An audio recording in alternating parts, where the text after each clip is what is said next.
사도행전 7장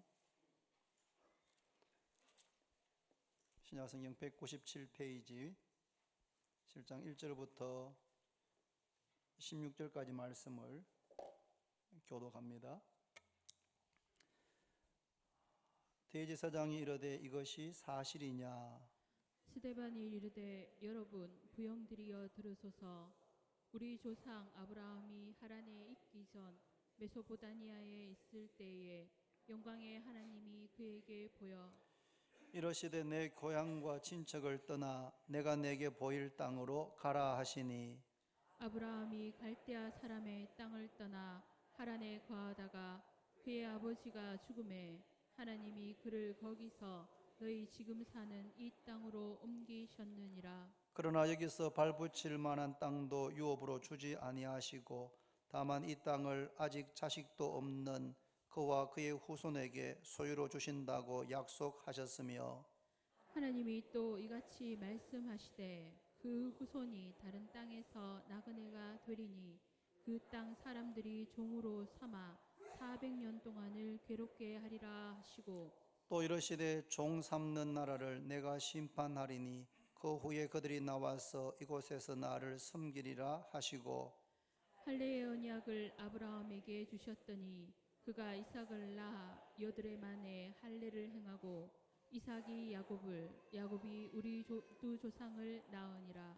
여러 조상이 요셉을 시기하여 애굽에 팔았더니 하나님이 그와 함께 계셔 그 모든 환란에서 건져내사 애굽 왕 바로 앞에서 은총과 지혜를 주심에 바로가 그를 애굽과 자기 온 집의 통치자로 세웠느니라. 그때 애굽과 가나안 온 땅에 흉년이 들어 큰 환란이 있을새 우리 조상들이 양식이 없는지라. 야곱이 애굽에 곡식 있다는 말을 듣고 먼저 우리 조상들을 보내고 또 재차 보냄에 요셉이 자기 형제들에게 알려지게 되고 또 요셉의 친족이 바로에게 드러나게 되니라. 요셉이 사람을 보내어 그의 아버지 야곱과 온 친척 75사람을 청하였더니 야곱이 애굽으로 내려가 자기와 우리 조상들이 거기서 죽고 세겜으로 옮겨져 아브라함이 세겜 하몰의 자손에게서 언으로 값주고 산 무덤에 장사되니라. 아멘. 찬양 드리겠습니다.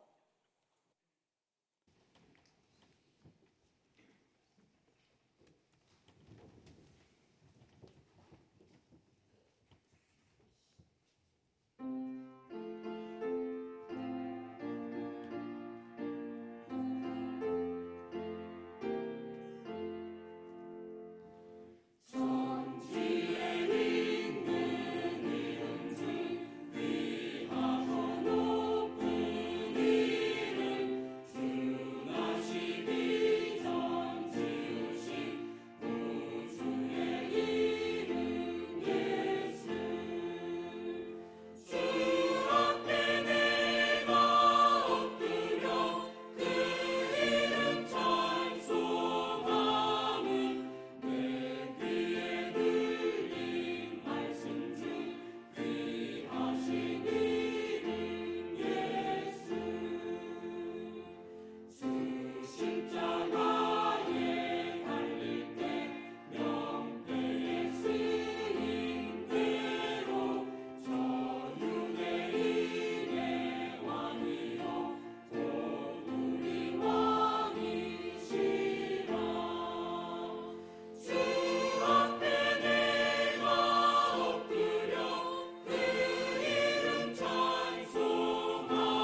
당신은 하나님의 언약 안에 있는 축복의 통로 당신을 통하여서 열방이 주께 돌아오게 되리 당신은 하나님의 언약 안에 있는 축복의 통로 당신을 통하여서 열방이 주께 예배하게 되리. 할렐루야. 예, 은혜로운 찬양 감사합니다. 한번 따라합니다. 하나님이 하셨고 하십니다. 하나님이 그들과 함께 하셨고 하나님이 그들과 함께 하셨고 하나님이 나와 함께 하십니다. 아멘. 이것이 오늘 설교의 제목입니다. 하나님이 그들과 함께 하셨고 하나님이 나와 함께 하십니다. 사도행전 7장은 스데반 집사님 스데반의 설교입니다.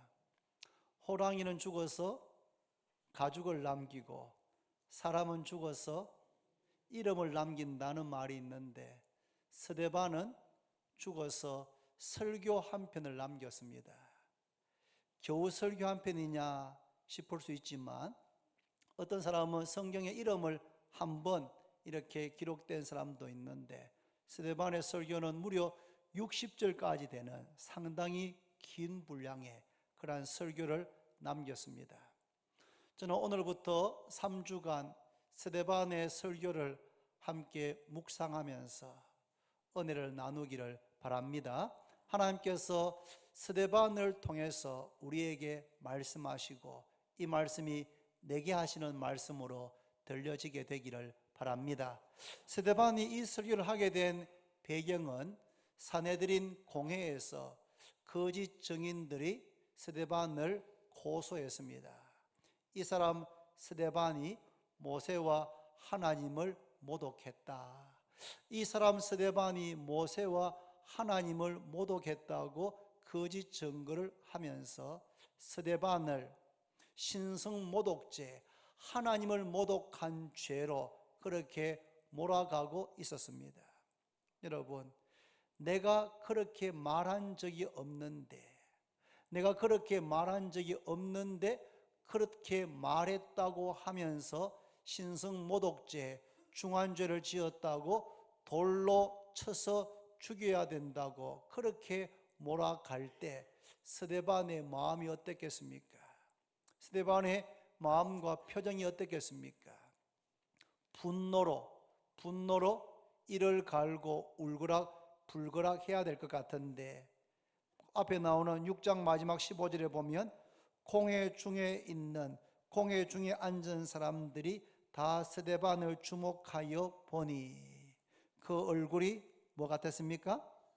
그 얼굴이 천사의 얼굴과 같더라. 거짓 증인들이 스데반을 모세와 하나님을 모독했다고 하면서 거짓 증거로 스데반을 죽이려고 할 때에 공회 중에 앉은 사람들이 다 스데반을 주목해서 봤는데 그의 얼굴이 천사의 얼굴과 같았다고 말씀합니다.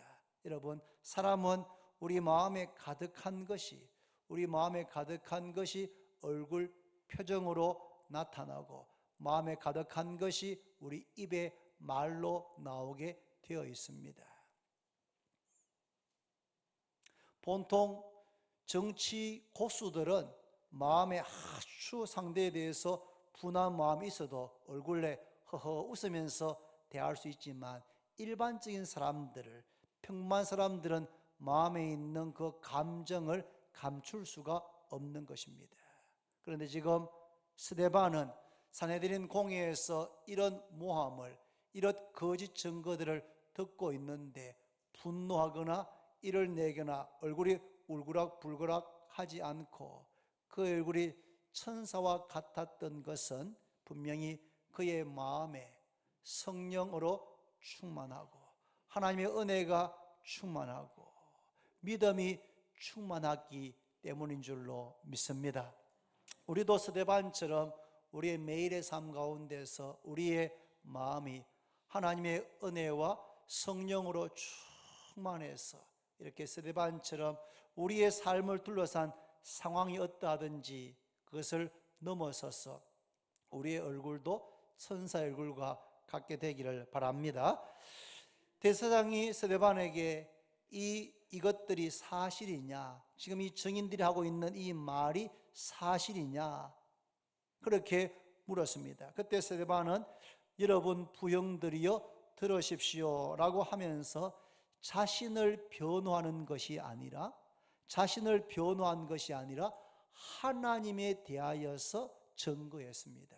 스데반은 자신을 변호하거나 자신의 명예를 회복하는 데는 별 관심이 없고 하나님을 높이고 하나님을 증거하는 데만 관심이 있었습니다. 스데반은 2절에 우리 조상 아브라함이 하란에 있기 전에 메소포타미아에 있을 때에 라고 하면서 아브라함에 대해서 언급하면서 설교를 시작하고 있습니다. 아브라함은 이스라엘 백성의 조상입니다. 또 이스라엘 백성들이 가장 존경하는 인물이 누구냐고 물으면 이구동성으로 아브라함이다 그렇게 대답합니다. 그래서 스데반은 아브라함에 대한 언급하는 것으로 설교를 시작하고 있습니다. 설교자와 청중 사이에 서로 공감할 수 있는 어떤 인물이나 상황이나 지점에서 설교를 시작하는 것은 매우 중요합니다. 스데반은 영광의 하나님이 아브라함에게 보이셨고 아브라함을 부르셨다라고 말씀합니다. 아브라함이 메소포타미아에 있을 때, 메소포타미아는 유프라테스 강, 티그리스 강이 만나는 하류 지역에 있는 세계 문명의 발상지, 4대 문명의 발상지 중에 하나인 우르 지역, 갈대아 우르 지역입니다. 그곳에 있을 때 하나님께서 아브라함에게 보이셨고 이렇게 말씀합니다. 아브라함아, 너는 너의 본토, 너의 친척, 너의 아비 집을 떠나서 내가 너에게 지시하는 땅으로, 내가 너에게 보여주는 땅으로 가라 그렇게 말씀했습니다. 이 말씀을 하셨을 때 아브라함의 나이가 75세입니다. 75세의 나이에 본토, 고향, 친척, 아버지 집을 떠나서 안정된 삶의 터전을 떠나서 한 번도 가본 적이 없는 새로운 땅으로, 다른 지역으로, 다른 나라로 간다는 것은, 그렇게 가기로 결정하는 것은 결코 쉬운 일이 아닙니다. 그런데 아브라함은 하나님의 말씀에 순종합니다. 여러분, 믿음이 무엇인가 하면 믿음은 하나님의 말씀에 순종하는 것입니다. 히브리서 11장 8절에 아브라함이 부르심을 받았을 때에 갈 바를 알지 못하고 나갔다라고 말씀하고 있습니다. 하나님께서 75세가 된 아브라함에게 너의 본토, 친척, 아비 집을 떠나서 내가 너에게 지시할 땅으로 가라고 말씀하셨을 때 아브라함은 갈 바를 알지 못했지만 하나님의 말씀에 순종해서 갈대아 우르를 떠나서 하란을 거쳐서 약속의 땅 가나안 땅에 도착하게 됩니다. 불신자인 아브라함이 하나님 부르심을 받고 순종해서 약속의 땅 가나안 땅에 도착하게 된 것입니다. 마치 교회에 다니지 않던 사람이 처음 교회에 나온 것과 같고 하나님 믿지 않던 사람이 하나님을 믿게 된 것과 같습니다. 교회에 처음 나오게 되거나 하나님을 처음 믿게 되면 마음속에 내가 이제 교회에 나왔으면 하나님을 믿으면 이제 일이 좀 잘 되겠지, 하나님께서 내게 복을 주시겠지. 왜냐하면 하나님은 복의 근원이시니까, 마음복의 근원이시니까 나에게 복을 주시겠지, 그러한 생각을 일반적으로 할 수가 있습니다. 그런데 오늘 본문의 5절에 보시면 5절에 그러나 여기서 지금 아브라함이 하나님의 부르심을 받고 갈대우르 본토 친척 아비 집을 떠나서 멀리 가나안 땅까지 왔습니다. 그런데 그러나 여기서 발붙일 만한 땅도 유업으로 주지 아니하시고 다만 이 땅을 아직 자식도 없는 그와 그의 후손에게 소유로 주신다고 약속하셨으며 하나님께서 아브라함에게 집을 지을 땅이나 농사 지을 땅을 주신 것이 아니고 약속을 주셨습니다. 약속을 하셨습니다. 사람들은 교회에 나오면 복을 받을 줄로 생각합니다. 눈으로 확인할 수 있는 복을 받고 싶어 합니다. 예를 들면 몸이 아픈 사람은 몸이 깨끗이 낫기를 바라고 병이 낫기를 기대하고 돈이 없는 사람은 좀 일이 잘 되어서 장사도 잘 되고 사업이 잘 되어서 돈을 좀 벌고 어떤 남 모르는 큰 어려움과 문제 있는 사람은 그 문제가 즉시 금방 해결되어지기를 그렇게 기대하는 마음을 가지고 교회를 나오는 경우가 있습니다. 그러다가 한두 주 몇 주 다녀봐도 뭐 좋아지는 것도 없다 그러면 교회 나오는 일을 그만두는 경우들도 있습니다. 현대인들은 기다리는 것을 아주 힘들어합니다.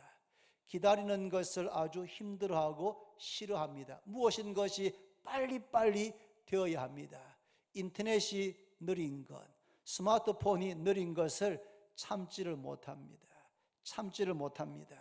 요즘은 몇 시까지만 주문하면 새벽에 주문한 것들을 딱 배송해주는 그런 정말 편리한 시대에 우리가 살고 있습니다. 그러다 보니까 하나님께서도 내가 원하는 방식대로 그렇게 반응해야 된다고 생각합니다. 내가 무엇을 주문하면 새벽에도 그것을 배송해 주는 것처럼 하나님도 내가 원하는 방법대로 그렇게 반응해야 된다고 생각합니다. 그런데 그렇게 하지 않으면 하나님을 믿지 않겠다, 다른 교회로 가겠다, 다른 종교를 가지겠다 그렇게 큰 소리 치기도 합니다. 여러분, 이 세상에 있는 모든 것도 내 마음대로 되지 않지만 하나님은 내 마음대로 할 수가 없습니다. 이 세상에 있는 일들도 내 마음대로 되지 않을 때가 더 많습니다. 그런데 하나님은 내 마음대로 할 수 있는 것이 아닙니다. 오히려 내가 하나님께 맞추어야 됩니다. 내가 하나님께 순종해야 하는 것입니다. 하나님께서 기다려라 그렇게 말씀하시면 기다려야 됩니다. 하나님께서 아브라함에게 본토 친척 아비 집을 떠나라고 말씀하시면서 너가 큰 민족이 되게 하겠다고 말씀했습니다. 그때 75세의 나이 아브라함은 아들이 없었습니다. 그런데 아브라함에게 큰 민족이 되게 하겠다고 말씀하셨으면 우리 생각에는 바로 그 다음 해부터 해서 아브라함이 매년 아들을 낳고 또 아들을 낳고 쌍둥이를 낳고 그렇게 해야 될 것 같이 생각되어지는데 그 약속을 하시고 25년이 기다려서 아브라함의 나이가 100세가 되었을 때에 자연적으로 아기를 출산하는 것이 불가능할 그때에 하나님께서 아브라함에게 이삭을 주시는 것을 볼 수가 있습니다. 왜냐하면 하나님께서 아브라함에게 원하시는 것은 바로 관계입니다. 관계. 하나님께서는 아브라함이 하나님을 전적으로 신뢰하기를 원하십니다. 전적으로 하나님을 신뢰하고 믿고 의지하기를 원하십니다. 그래서 눈에 보이고 손으로 만질 수 있는 복을 주시는 것이 아니고 아브라함에게 약속을 주십니다. 약속을. 본토 친척 아비 집을 떠나서 내가 너에게 지시할 땅으로 가라.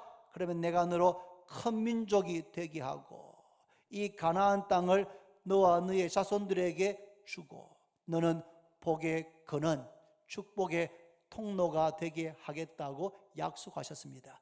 어마어마한 약속을 아브라함에게 큰 민족이 되게 하고 복의 근원, 축복의 통로가 되게 하고 그 팔레스틴 땅을 너와 너의 자손에게 주겠다고 하는 그런 어마어마한 약속을 주셨습니다.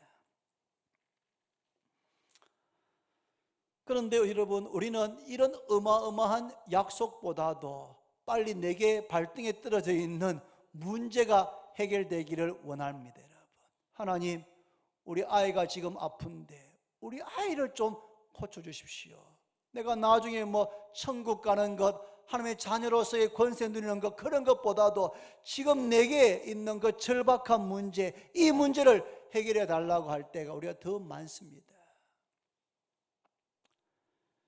이번 주에 제자 훈련을 하는데 그 내용 가운데서 동신교회를 담임하는 권성수 목사님에 대한 그런 내용이 이렇게 그 가운데 있었습니다. 저도 그 내용을 처음 읽었습니다. 권성수 목사님의 아버지가 목사님이었습니다. 목사님. 그런데 목회를 평생 늘 새벽 3시에 일어나서 기도하고 말씀을 사랑하고 교인들을 정말 사랑해서 목회했는데 그 아들이 보기에는 정말 목회가 풀리지 않는, 너무너무 목회가 어려운, 그래서 아들들이 많은데 그 아들들이 정말 배가 고프고 어렵게 지냈던 겁니다. 그래서 맏아들인 이 권성수 목사님께서 젊을 때, 하나님, 왜 이렇게 우리 아버지가 목회하는데 이렇게 잘 안 풀리는지 이유를 좀 가르쳐 달라고, 이유라도 좀 알게 해달라고 그렇게 막 하나님께 때를 쓰고 울부짖고 기도했답니다. 그때 하나님께서 이 권성수 목사님에게 주신 응답이 무엇이냐 하면, Don't ask me why, trust me. 나에게 왜라고 묻지 말고 나를 믿어라. 왜 이런 일이 있습니까?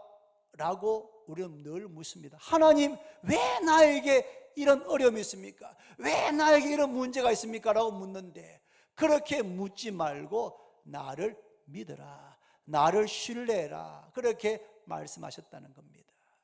그리고 여러분, 세월이 많이 지나고 난 다음에 그 권 목사님의 형제들, 거기 책에는 5형제가 다 목사가 되고 신학교 교수가 되어 있는 것을 그렇게 기록되어져 있었습니다.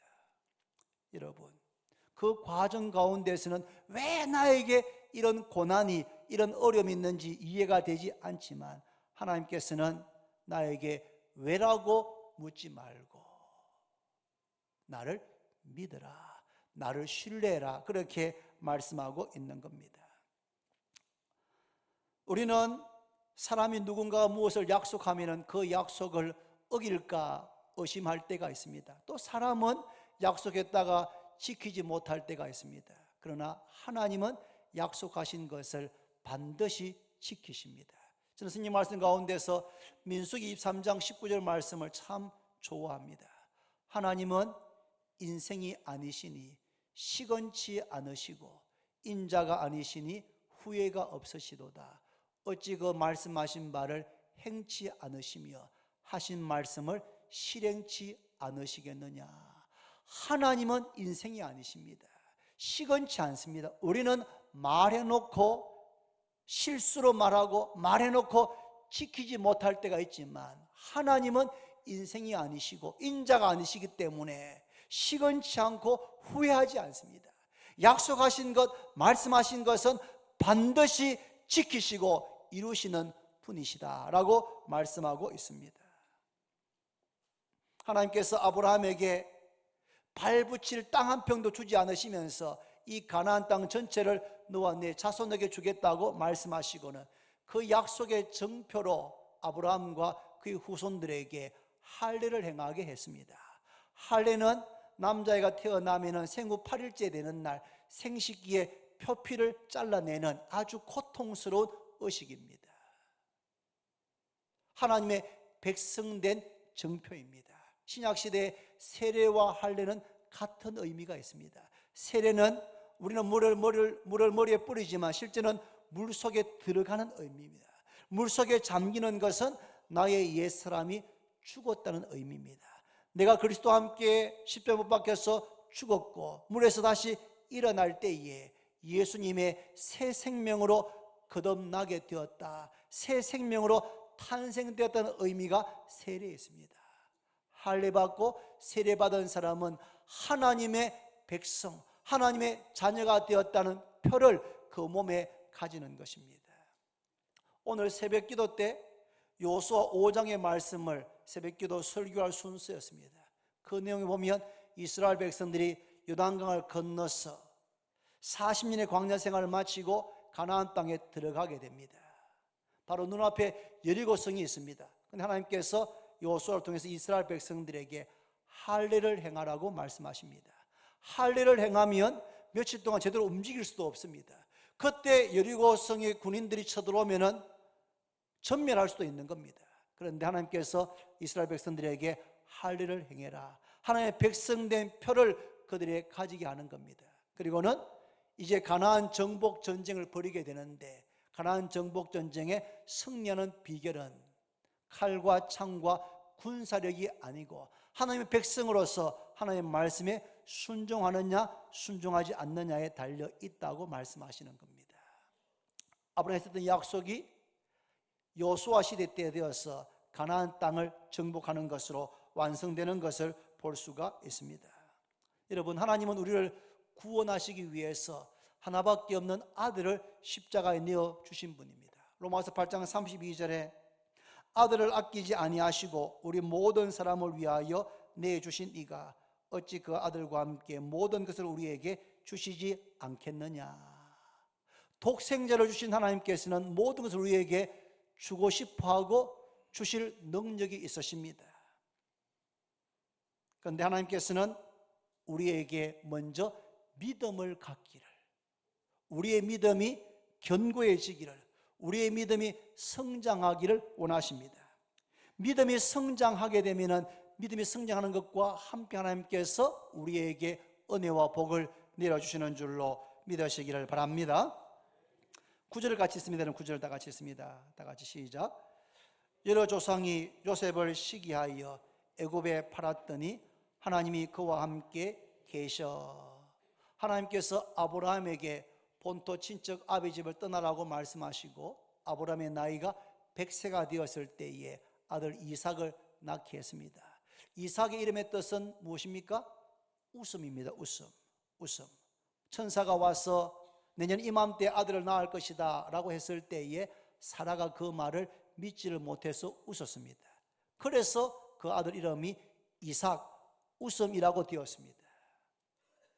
그런데 그 아들 이삭이 그 아버지 아브라함과 그 어머니에게 정말 큰 웃음과 기쁨을 가져다 주었을 겁니다. 이삭이 40세에 결혼했고 20년 기다려서 60세에 두 아들 쌍둥이 에서와 야곱을 낳게 됩니다. 야곱이 바로 이 요셉의 아버지입니다. 야곱은 4명의 아내가 있었고 12명의 아들을 낳게 되는데 야곱이 가장 사랑했던 라헬, 아내 라헬이 낳은 11번째 아들이 요셉입니다. 요셉은 아버지에게 특별한 사랑을 받았습니다. 아버지 야곱이 다른 아들에게 해주지 않던 채색 옷을 지어서 요셉에게 지어 입힐 만큼 특별히 사랑했습니다. 자녀를 키우는 부모님들은 자녀가 둘이든지 셋이든지 편애하면 안 됩니다. 편애하지 않도록 최선을 다해야 됩니다. 똑같이 사랑하려고 노력해야 됩니다. 요셉을 야곱이 편애했습니다. 그래서 그것이 형들의 마음에 너무너무 싫었습니다. 또 이 요셉이 철없이 형들의 잘못을 아버지에게 고해 바쳤습니다. 요셉에 대한 미움과 시기가 점점 극에 달하게 되자 형들이 요셉을 돈 받고 종으로 애굽에 팔아버리게 되었습니다. 9절에 여러 조상이 요셉을 시기하여 애굽에 팔았더니 하나님이 그와 함께 계셨다. 어제까지만 해도 아버지께 사랑받던 아들이 하루아침에 애굽에 종으로 팔려가서 아침부터 밤늦은 시간까지 짐승처럼 일하는 것 정말 힘들고 고통스러울 겁니다. 그러나 하나님께서 요셉과 함께 계셨습니다. 가나안 땅에 있을 때에도 함께 하셨던 것처럼 애굽의 종에 팔려갔을 때에도 그곳에서 함께 하셨습니다. 보디발 12대장 보디발의 집에서 종살이 할 때 하나님께서 요셉과 함께 하셔서 그가 하는 모든 일을 형통케 했습니다. 보디발이 요셉을 신임해서 그에게 모든 집안의 일을 다 맡겼습니다. 이제 세월이 지나면서 요셉도 조금씩 애굽 생활에 적응하고 안정되어져 갈 때에, 형들에 의해서 버림받은 그 상처가 좀 아물어질 때에 보디발의 아내 여주인이 요셉을 동침하자고 집요하게 유혹했습니다. 요셉은 주인의 기대를 어그러뜨릴 수 없다고, 하나님 앞에서 이 큰 죄를 지을 수 없다고 보디발의 아내 여주인의 요구를 단호하게 거절했습니다. 그러자 이 보디발의 아내의 태도가 바뀌어서 요셉이 벗어놓고 간 겉옷을 가지고 증거로 삼아서 이 요셉이 자신을 욕보이려고 했다고 하면서 강간미수죄로 자기 남편에게 아뢰고 자기 남편이 요셉을 집에 있는 감옥에 쳐넣게 되었습니다. 요셉의 인생에 정말 끝없는 고난의 연속이었습니다. 끝없는 고난이 계속되어졌습니다. 그동안 쌓아두었던 보디발의 집에서 정말 성실하게 일해서 주인에게 신임받았던 그 공든탑이 하루아침에 무너지는 것 같았습니다. 그런데 요셉이 감옥에 있을 때에도 하나님께서 그와 함께 하셔서 간수장이 요셉에게 은혜를 베풀게 했습니다. 요셉이 감옥에 있을 때에 바로의 두 신하, 술 맡은 관원과 떡 맡은 관원이 무슨 잘못을 하고 그 감옥, 시위대장의 집에 있는 감옥에 수감되게 되었습니다. 술 맡은 관원, 떡 맡은 관원 가면은 우리 생각에는 하급 공무원 같지만 그렇지 않습니다, 여러분. 마지막 황제라는 영화를 보면은 고대 사회에서는 황제를, 왕을 암살하는 시도가 많기 때문에 왕의 음식이나 음료를 맡은 신하가 왕이 가장 신뢰하는 그런 신하였습니다. 그러니까 술 맡은 관원, 떡 맡은 관원은 애굽에서 권력 서열 2위, 3위쯤 되는 그런 신하들이었습니다. 그들이 감옥에 있으면서 같은 날 꿈을 꾸게 됩니다. 그런데 그 꿈을 요셉이 듣고 해석해 주었습니다. 그런데 그 해석해 준 대로 3일 뒤에 술 맡은 관원은 복직이 됩니다. 그리고 떡 맡은 관원은 3일째 되는 날 목 메어서 처형을 당하게 됩니다. 술 맡은 관원이 복직될 때에 요셉이 부탁합니다. 저는 이 감옥에 갇힐 그런 죄를 짓지 않았습니다. 제발 복직이 되시면 저를 좀 기억하셔서 제가 이곳에서 나갈 수 있도록 도와달라고 그렇게 부탁을 드렸습니다. 아마 요셉은 곧 감옥에서 나올 것이라고 기대를 했을 겁니다. 그런데 2년 동안 술 맡은 관원은 요셉에 대해서 완전히 잊어버리고 있었습니다. 2년 뒤에 애굽의 왕 바로가 꿈을 꾸게 됩니다. 특별한 이상이 있는 그런 꿈을, 2가지 종류의 꿈을 꾸게 되고 그 꿈이 잠이 깨도 잊혀지지 않는 겁니다. 그래서 모든 신하들, 박사들, 점성가들 전부 다 불러서 자기가 꾼 꿈을 이야기합니다. 그리고 그 꿈을 해석하게 하는데 아무도 그 꿈을 해석하지 못했습니다. 그때 하나님께서 술 맡은 관원에게 2년 전 감옥에 있을 때 그 요셉이 자기 꿈을 해석해 준 것이 생각나게 했습니다. 그래서 급히 감옥에 있는 요셉을 불러오게 합니다. 그리고는 그 요셉을 바로에게 추천해서 2년 전에 제가 잘못해서 시위대장의 집에 있을 때에 제 꿈을 해석해 준 이 히브리 청년입니다 해서 요셉을 추천하게 되고, 요셉에게 하나님께서 은혜와 지혜를 주셔서 바로의 꿈을 해석하게 되고 요셉이 애굽의 총리가 되는 그런 놀라운 일이 일어나게 되었습니다. 하나님의 계획은 요셉이 출세하는 것, 애굽의 총리가 되는 것이 목적이 아니었습니다. 바로가 꾼 꿈대로 애굽에 7년 동안 대풍년이 있었고 바로 이어서 7년 동안 극심한 흉년이 있었습니다. 지나온 그 풍년을 기억하지 못할 만큼 극심한 흉년이 7년간 계속되어졌습니다. 하나님께서 그렇게 하신 줄로 믿습니다. 바로에게 꿈을 꾸게 하시고 요셉에게 그 꿈을 해석하게 하시고 애굽 나라가 그 풍년 때에 곡식을 저장해서 앞으로 오게 될 7년의 흉년을 대비하게 하신 것은 그 모든 일을 하나님께서 하신 것입니다. 그렇게 하신 이유는 가나안 땅에 있는 요셉의 형제들이 양식을 구하기 위해서 애굽에 내려와서 요셉과 그의 형제들이 만나게 하기 위한 하나님의 계획이었습니다. 양식을 구하기 위해서 형들이 애굽에 왔고 요셉 앞에 무릎을 꿇었습니다. 20년 넘는 세월이 지났지만 요셉은 한눈에 자기 형들을 알아볼 수가 있었습니다. 우여곡절 끝에 자신이 요셉인 것을 밝히고, 그리고 가나안 땅에 있는 자기 아버지 야곱과 친족들 75명을 다 애굽으로 초청해서 고센 땅에 정착해 살도록 도와주었습니다. 그러나 형들의 마음속에는 두려움이 있었습니다. 왜냐하면 20몇 년 전에 자기들이 동생 요셉을 돈 받고 종으로 팔았던, 노예로 팔았던, 그래서 요셉이, 애굽의 최고의 권력 가진 요셉이 자기들에게 보복하지 않을까 하는 그런 두려움이 있었고, 그 두려움은 아버지 야곱이 죽고 난 다음에 극에 달하게 되었습니다. 그때 요셉이 이 형들의 마음에 있는 두려움을 이해하고 형들에게 이렇게 말합니다. 한번 찾아봅니다. 여러분, 창세기 한번 펴보겠습니다. 창세기 50장입니다.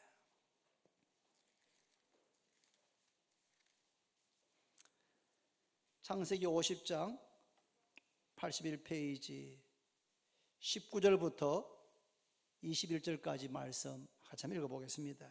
창세기 50장 19에서 21절입니다. 있습니다. 다 같이 시작. 요셉이 그들에게 이르되 두려워하지 마소서, 내가 하나님을 대신하리이까. 당신들은 나를 해하려 하였으나 하나님은 그것을 인하여 오늘과 같이 많은 백성의 생명을 구원하게 하시려 하셨나니 당신들은 두려워하지 마소서, 내가 당신들과 당신들의 자녀를 기르리이다 하고 그들을 간곡한 말로 위로하였더라. 아멘. 요셉은 형들을 용서했습니다. 형들을 완전히 용서했습니다. 형들은 시기하는 마음으로 동생 요셉이 미워서 자기를 팔았지만 하나님께서 그것을 선으로 바꾸셨다.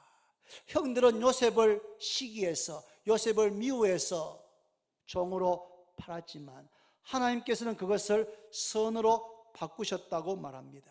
요셉은 하나님께서 역사를 주관하시고 하나님께서 자기의 삶을 주관하시는 것을 믿었습니다. 하나님의 목적은 많은 백성들의 생명을 구원하는 것이 목적이었습니다. 만약에 요셉이 애굽의 총리가 되지 않았다면 그 7년간의 극심한 흉년 동안에 애굽과 가나안 땅에 있는 수많은 백성들이 그때 목숨을 잃게 되었을 겁니다. 하나님께서 요셉을 그 수많은 과정을 거쳐서 애굽의 총리가 되게 하신 것은 애굽 그 개인을 출세시키는 것이 목적이 아니고 애굽을 통하여서 수많은 백성들의 생명을 구원하는 것이 목적이었습니다. 그리고 야곱과 그의 가족들을 애굽으로 초청하기 위해서 거기에서 정착해 살면서 400년 뒤에는 이스라엘 백성들이 큰 민족이 되게 하셔서 그들을 출애굽해서 약속의 땅 가나안 땅에 가서 그 땅을 기업으로 분배하게 하시는 것, 그 일을 이루시기 위해서 하나님께서 요셉에게 그런 고난의 과정을 거쳐서 애굽의 총리가 되게 하신 줄로 믿습니다. 요셉에게는 하나님께서 자기와 함께 하신다는 것을 믿었습니다. 하나님께서 합력해서 선 이루시는 것을 믿었습니다. 하나님께서 역사를 주관하시는 것을 믿었습니다. 이런 믿음이 없었다면 형들이 자기를 팔았을 때에 10년 넘게 보디바리 집에서 죽도록 열심히 충성했는데 여주인의 모함으로 감옥에 들어갔을 때 요셉의 마음속에 하나님께서 자기와 함께 하시고 자기의 삶을 주관하시는 믿음이 없었다면 요셉은 포기했을 겁니다. 자포자기했을 겁니다. 절망했을 겁니다. 방황했을 겁니다. 하나님을 떠나게 되었을 겁니다. 그런데 하나님을 믿는 믿음이 요셉에게 있었습니다. 어떠한 삶의 상황이 내 앞에 닥치고 펼쳐진다고 해도 하나님께서 나와 함께 하시고 하나님께서 내 삶을 주관하시고 하나님을 사랑하는 자, 그 뜻대로 부르심을 입은 자들에게는 모든 것이 합력해서 선을 이루는 것을 요셉은 믿었습니다. 사랑하는 성도 여러분, 이러한 믿음이 우리에게 있기를 바랍니다. 갈대아 우르에 있는 아브라함을 부르신 하나님께서 우리를 부르셨습니다. 하나님 부르심에 응답했기 때문에 우리가 오늘 이곳에 와서 예배를 드리고 있는 겁니다. 사람이 마음으로 자기의 길을 계획할지라도 그 걸음을 인도하시는 분은 하나님이시다. 그렇게 성경에 말씀하고 있습니다. 내가 계획해서, 내가 결정해서, 내가 마음먹고 내가 교회에 나온 것이지, 내가 예배드리러 온 것이지 라고 생각하실지 몰라도 그 이면에는 사람이 마음으로 자기의 길을 계획해도 그 걸음을 인도하시는 분은 하나님이시다. 하나님께서 인도하셔서 오늘 이곳에 오게 된 줄로 믿습니다. 이곳에 와서 예배를 드리면서 예수님이 믿어지게 하시는 것, 예수님을 믿게 하시고 또 약속을 주시는 분도 하나님이십니다. 하나님은 아브라함을 부르시고 그리고 그에게 위대하고 놀라운 약속을 주셨습니다. 당장 손에 잡히는 현찰이나 당장 병이 낫는 그런 것이 아니었습니다. 하나님은 복의 근원이셔서 우리가 원하는 모든 것을 당장 주실 수 있지만 그렇게 하시지 않습니다. 왜냐하면 우리가 하나님을 전심으로 믿고 의지하고 신뢰하기를 원하시기 때문입니다. 하나님은 우리가 하나님을 전심으로 믿고 의지하고 신뢰하기를 원하십니다. 마치 여러분 기관차와 객차가 있으면 기차에 이 객차와 객차는 거기에는 엔진이 없는 것이죠. 객차는 자기 힘으로 갈 수가 없습니다. 그런데 기관차에 연결되어질 때, 쇠로 된 고길에 딱 연결되어질 때 기관차에 의해서 객차가 움직일 수가 있는 겁니다. 기관차 되시는 하나님 예수 그리스도에게 우리가 믿음으로 연결되어야 될 줄로 믿습니다. 전심으로 하나님을 믿고 의지하기를 원하시는 것입니다. 그럴 때 하나님께서는 아브라함이 하셨던 그 약속을 반드시 다 이루어 주시는 겁니다. 하나님은 인생이 아니시니 시건치 않으시고 인자가 아니시니 후회가 없으시도다. 어찌 그 말씀하신 바를 행치 않으시며 하신 말씀을 실행치 않으시겠는가. 우리에게 약속을 주셨습니다. 그 약속을 또한 하나님은 반드시 이루십니다. 하나님은 역사의 주관자십니다. 우리의 삶에 불행처럼 보이는, 고난처럼 보이는 일들이 일어나고 있습니까? 왜 나에게는, 나는 정말 재수가 없는 사람이다, 혹 그런 생각을 하시는 분이 있습니까? 난 왜 하느님은 이렇게 안 되는가? 그런 분이 계십니까? 요셉의 생애를 한번 보십시오. 요셉은 우리보다 더한 고난을, 더한 불행한 일의 연속이었습니다. 그런데 그런 고난 가운데서도 요셉에게는 하나님께서 나와 함께 하신다는 믿음이 있었습니다. 가나안 땅 아버지 집에 있을 때 하나님께서 나와 함께 하셨고, 형들이 나를 팔아서 애굽에 가서 종살이 할 때도 나와 함께 하셨고, 누명을 쓰고 모함을 받고 감옥에 갔을 때도 함께 하셨고, 바로에 의해서 애굽의 총리가 되었을 때도 함께 하셨고, 110세가 되어서 요셉이 자신의 생애가 마칠 때까지 하나님께서 자기와 함께 하시면서 자기의 삶을 주관하시는 것을 요셉은 믿었습니다.